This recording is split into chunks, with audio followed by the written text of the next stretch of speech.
Assalamualaikum warahmatullahi wabarakatuh. Bismillah, alhamdulillah, la haula wala quwata illa billah. Ashhadu an la ilaha illallah wahdahu la syarikalah. Wa asyhadu anna Muhammadan abduhu wa rasuluh allazi la nabiyya ba'da, amma ba'du. Alhamdulillah, pada kesempatan kali ini kita masih diperkenankan untuk berjumpa lagi bersama Padepokan Gunung Lawu Al-Husaini. Sebelumnya izinkan kami untuk menyapa para sedulur semua dimanapun berada.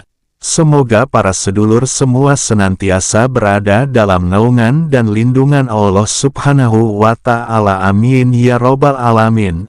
Insya Allah pada kesempatan kali ini kami akan mempersembahkan sebuah mutiara hikmah. Semoga saja besar manfaatnya bagi kita semua sehingga dapat meningkatkan nilai keimanan dan ketakwaan kita kepada Allah Subhanahu wa Ta'ala. Namun perlu kami ingatkan kembali, biasakan menonton secara menyeluruh agar tidak gagal paham. Baiklah, untuk mempersingkat waktu, mari kita sama-sama untuk menyimaknya.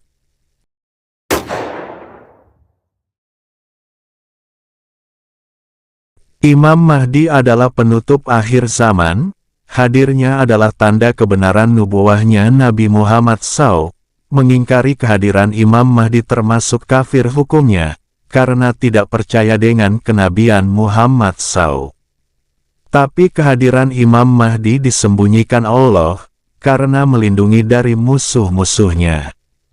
Sekalipun Imam Mahdi di depanmu, kau pun tak akan menyangka kalau itu dia. Karena Allah menutupinya dari dikenal oleh siapa saja.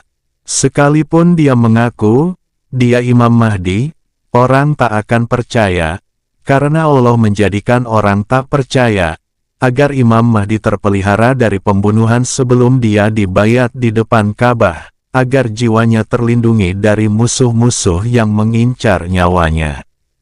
Tak ada yang tahu Imam Mahdi, kecuali Allah, Rasulullah dan Imam Mahdi itu sendiri. Makanya siapa yang mencari Imam Mahdi tak akan menemukan keberadaan Imam Mahdi. Hanya menemukan orang-orang yang banyak bicara tapi tak ada isinya. Imam Mahdi sendiri tidak boleh mengakui bahwa dirinya Imam Mahdi, karena Allah sedang menyembunyikannya. Kalau dia mengakui Imam Mahdi, lalu untuk apa Allah menyembunyikannya? Orang kebanyakan banyak yang menuduh si A Imam Mahdi, si B Imam Mahdi, seakan Imam Mahdi itu menjadi imam berdasar tuduhan, atau pengakuan, Imam Mahdi itu menjadi imam, berdasar pada pengangkatan Allah atas dirinya, sudah ditetapkan di zaman azali, sebelum Allah menciptakan semesta raya ini, bukan diangkat atas dasar kesepakatan manusia atau banyaknya orang menuduh pada seseorang. Makanya tidak akan menemukan Imam Mahdi, walau sudah berhadap-hadapan dengan Imam Mahdi, tetap tidak tahu kalau itu Imam Mahdi. Yang tahu Imam Mahdi sudah jelas dirinya sendiri Imam Mahdi, tapi Imam Mahdi diam saja. Nanti setelah Imam Mahdi diketahui, banyak orang yang mengingkarinya, sebab Imam Mahdi wujudnya tidak sebagaimana yang mereka bayangkan. Mungkin mereka membayangkan Imam Mahdi itu bertanduk atau punya sayap, atau bertangan 1000, sehingga bisa menyelesaikan semua permasalahan zaman. Ketika Imam Mahdi itu hanya orang biasa saja, bahkan tak punya derajat apa-apa, maka dasar keyakinan dan akal mereka tak mau menerima dan ingkar pada Imam Mahdi. Padahal sebelumnya mereka teriak-teriak akan menjadi pengikut Imam Mahdi, dan akan siap perang di belakang Imam Mahdi.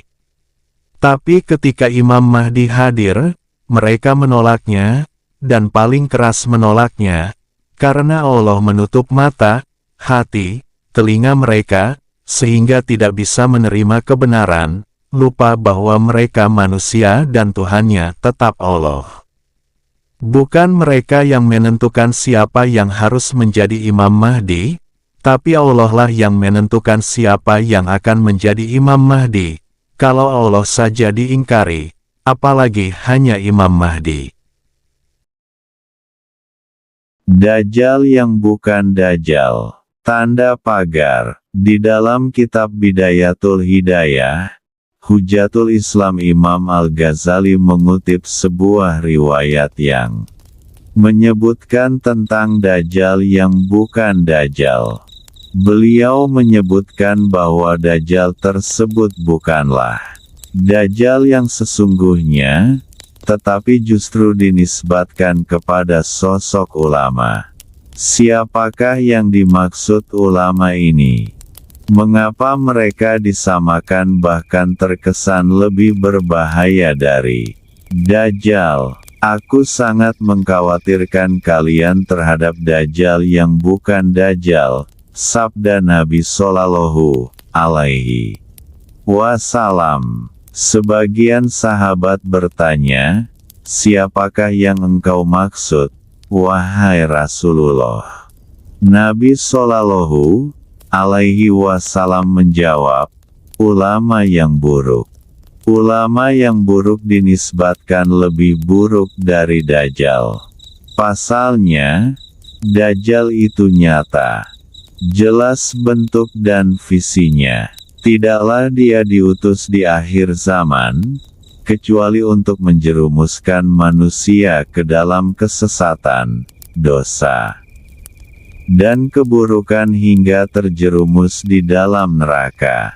Sementara ulama yang buruk, tutur Imam Al-Ghazali, kendati lisan dan kata-katanya mengajak manusia berpaling dari dunia, namun ia juga mengajak mereka kepada dunia melalui tingkah laku dan perbuatannya, teladannya, tindakan, sebagaimana sudah menjadi keumuman, lebih dirujuk dan mudah diikuti daripada perkataan lisan. Bahkan ada begitu banyak omongan yang tidak berfungsi jika bertentangan dengan perbuatan.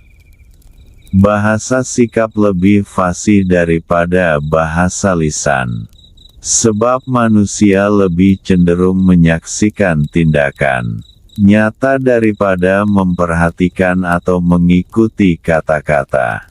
Lebih lanjut, dampak buruk yang diperoleh dari mengikuti perbuatan buruk ini jauh lebih dahsyat daripada kebaikan yang ditimbulkan dari mengikuti kata-kata. Imam Al-Ghazali melanjutkan, kerusakan yang ditimbulkan oleh orang yang tertipu dengan amal-amalnya lebih banyak daripada kebaikan yang ia lakukan dengan kata-kata. Sebab, orang bodoh berani rakus dengan dunia gara-gara orang pintar. Orang pintarlah yang menjadi penyebab hamba-hamba Allah Ta'ala yang awam berani berbuat durhaka kepadanya. Inilah orang pintar yang justru membahayakan diri, agama, dan peradaban. Sebabnya, jiwanya sebenarnya bodoh, terus menipu angan-angan serta harapannya. Ia menganggap dirinya lebih baik dari kebanyakan hamba Allah Ta'ala. Tentu, nasihat ini lebih bersifat reflektif bagi para hamba yang beriman. Janganlah nasihat ini dijadikan alasan hingga seorang muslim malas menuntut ilmu. Yang seharusnya dilakukan adalah menuntut ilmu dari sumber yang suci, lantas terus-menerus mengamalkannya dengan berbagai jenis amal solih. Agar ilmu menyelamatkan, bukan membahayakan atau menjerumuskan. Tanda pagar, zaman sekarang ini, zaman akhir, hati-hati memilih kiai, ulama, ustadz yang memberikan ceramah. Kadang tanpa kau sadari kau mendengarkan ceramah mereka, tanpa kau sadari, kau disesatkan. Di akhir zaman itu yang ditakutkan oleh Rasulullah Shallallahu Alaihi Wasallam adalah ulama su atau ulama yang sesat dan banyak menyesatkan banyak orang. Lebih menakutkan daripada fitnah Dajjal. Karena apa? Karena Dajjal itu jelas cirinya, jadi orang mudah menghindarinya. Tapi kalau ulama yang menyesatkan, lisannya manis, mengajaknya juga kebaikan semua, tapi tanpa disadari oleh yang diajak, dia mengajak ke neraka, dan kalian tidak tahu, sebab wujud aslinya tersembunyi di pakaian kelamaannya. Maka ketika kau diajak ke neraka kau sama sekali tak curiga. Para dai itu banyak sudah punya tanduk penghargaan dari iblis dari sudah banyaknya menyesatkan banyak orang. Dalam dunia iblis itu, jika orang itu dianggap oleh iblis sudah membantu dia menyesatkan banyak orang, membantu dia membawa jamaah ke neraka, maka oleh iblis diberi penghargaan. Kalau masih sedikit yang diajak, maka mendapatkan penghargaan tanduk satu di jidat, dan kalau sudah banyak yang disesatkan maka mendapatkan tanduk dua kiri kanan. Kalau makin banyak yang disesatkan akan beri iblis tanduk dua yang melingkar-lingkar di kepalanya. Orang-orang yang punya mata batin akan melihat itu. Begitu juga orang yang berjuang jihad fisabilillah, berjuang memperjuangkan sungguh-sungguh agama Allah, akan mendapatkan penghargaan dari Allah. Ada yang diberi hadam malaikat 1, 2, sampai ribuan, sampai miliaran sebagai pasukannya. Dan juga dari ruhani orang itu akan keluar cahayanya. Cahaya itu akan membumbung ke langit. Ada yang belum sampai ke langit, namanya belum punya kedudukan di langit. Jika cahaya itu sudah sampai ke langit, di langit itu cahaya dia berhenti, maka di situ tanda sampainya kedudukannya di sisi Allah. Kedudukan langit itu sampai ribuan, saya juga tak tahu batas lapisannya sampai berapa, yang jelas jika langit seseorang itu tinggi maka dia membawahi wali di bawahnya. Jadi hati-hati mendengarkan ceramah atau tausiah, bisa jadi kamu mendengar kamu mengira kebenaran. Sadar-sadar kamu nanti meninggal disiksa, dan masuk neraka, karena salah yang kamu ikuti. Saat ini kita semua telah hidup di periode terakhir dari akhir zaman. Tanda-tanda kehancuran seluruh aspek kehidupan sudah sangat jelas. CTWELO, mulai dari kehancuran akidah, sistem kepemimpinan, ekonomi, budaya, akhlak, dan lain-lain. Kehancuran di semua aspek itu merupakan keniscayaan tanda munculnya sang imam akhir zaman, Imam Mahdi. Imam Mahdi akan menata, merefresh dan memenuhi seluruh bumi ini dengan kemakmuran dan keadilan dalam semua bidang kehidupan. Saat Imam Mahdi tampil memimpin, seluruh kekayaan isi bumi ini akan dikeluarkan isinya. Begitu pula rahmat dari langit akan diturunkan semua. Sehingga pada saat itu terwujud kejayaan akhir zaman yang gilang gemilang. Semua aspek kehidupan mencapai puncak kejayaannya. Saking jayanya, sampai-sampai pada zaman itu ada umpama orang bersedekah sekarung emas TDK ada ork yang mau menerima. Keren semua orang saat itu kaya raya, gemah ripah loh jinawi. Masa itu sudah sangat dekat. Lihatlah huru-hara dan pertentangan saat ini. Baik antar perorangan, kelompok, pemerintah handel. Ekonomi tampak gagah perkasa yang sesungguhnya rapuh keren sistem riba di seluruh sektor ekonomi. Laksana kayu digerogoti rayap tinggal menunggu momentum kehancuran. Nabi SAW bersabda, sesungguhnya Allah membangkitkan bagi umat ini seorang mujadid yang akan memperbaharui, merefresh agamanya pada setiap awal 100 tahun. Al-Hakim, Al-Baihaqi, Ibnu Hajar, Abu Daud dan Al-Iraqi telah diutus kepada umat Islam sebanyak 13 orang mujadid. Mereka ini adalah pemimpin manusia yang berwatak nabi kecuali Khalifah Umar bin Abdul Aziz, yang sekaligus merangkap sebagai pemerintah.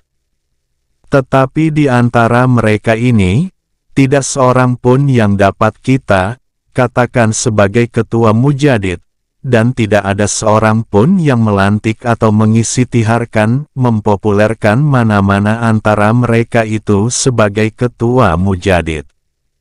Oleh karena itu, ketua mujadid itu adalah seorang yang paling awal disebutnya tetapi paling akhir keluarnya, dan dilantik sebagai mujadid. Seperti halnya penghulu para rasul adalah yang terawal disebutnya tetapi yang terakhir keluarnya di kalangan mereka. Ketua mujadid ini adalah seorang yang sangat istimewa, seperti juga halnya Nabi Muhammad SAW adalah rasul yang sangat istimewa, dibanding sekalian rasul yang pernah diutus kepada umat manusia. Dan sangat benarlah bahwa Imam Mahdi itu adalah penghulu sekalian mujadid sekaligus juga merupakan penghulu sohibul zaman bagi umat ini. Mujadid itu juga sering disebut muhyiddin, atau yang menghidupkan agama. Banyak orang yang bergelar muhyiddin, misal Syekh Muhyiddin Abdul Qadir Jailani, Syekh Muhyiddin Muhammad Ibnu Arabi Del. Tugas orang yang bergelar mujadid atau muhyiddin itu adalah merefresh agama yang mulai rusak, menservis akidah atau amaliyah yang mulai jauh dari asal aslinya. Makanya orang yang mempunyai gelar muhyiddin ini akan mengajarkan suatu ajaran yang seakan-akan baru, padahal itu ajaran lama, atau mengembalikan ajaran ke asal mula ajaran itu diajarkan. Karena mengembalikan ajaran itu ke asal mula, maka akan dilihat orang awam sebagai ajaran yang TDK sama dengan ajaran yang sebelumnya. Karena ajaran sebelumnya terdapat perbedaan disebabkan perbedaan orang yang menerima. Maka ajaran itu mulai bertambah dan berkurang sesuai kadar penerimaan orang terhadap suatu amaliyah. Ketika ajaran itu diservis ke bentuk yang asli diajarkan Nabi, maka kelihatan ajaran itu secara lahiriah seperti ajaran yang berbeda. Ajaran itu laksana motor yang berulang kali pindah tangan. Setiap pindah tangan dioprek dimodifikasi oleh orang yang menerima motor, diganti knalpot, roda, stangdel, maka ketika dikembalikan kepada onderdil asli dari pabrikan, orang menyangka itu bukan motor yang sebelumnya, dan dianggap salah, padahal sejatinya oprekan modifikasi itu yang salah. Menghadapi periode terakhir dari akhir zaman sikap kita yang terbaik adalah 1. Hindari dan jauhi hiruk-pikuk dunia yang akan menyeret kita semakin jauh dokter Allah meskipun dohirnya tampak agamis. 2. Lakukan usaha untuk menggembleng diri agar siap menghadapi akhir zaman dan JGN terbawa arus pertarungan hawa nafsu. 3. bertalaki kepada pembimbing ruhani yang memiliki sanad keilmuan yang bersambung sampai KPD Rasulullah SAW. 4. Perbagus amalia, ihsan, yakni pengamalan syariat dan hakikat secara terpadu dan kafah. Serta lakukan amaliyah taubat secara istiqomah. Insya Allah jika kita laksanakan itu maka akan selamat, kegelapan akan tersibak, cahaya gilang gemilang akan bersinar. Wa'allahu a'lam, Padepokan Gunung Lawu ALHUSAINI. Demikianlah mutiara hikmah pada kesempatan kali ini, semoga besar manfaatnya bagi kita semua sehingga dapat meningkatkan keimanan dan ketakwaan kita kepada Allah Subhanahu wa Ta'ala. Amin. Bagi para sedulur yang ingin amaliyah yang bersanad mandi tobat dan zikir tobat, silahkan hubungi kami pada nomor ini, tidak dipungut biaya alias gratis asal ada kemauan untuk bertobat secara sungguh-sungguh kepada Allah Subhanahu wa Ta'ala. Akhirul kalam, wassalamualaikum warahmatullahi wabarakatuh. Tagar Padepokan Gunung Lawu Al Husaini, tanda pagar.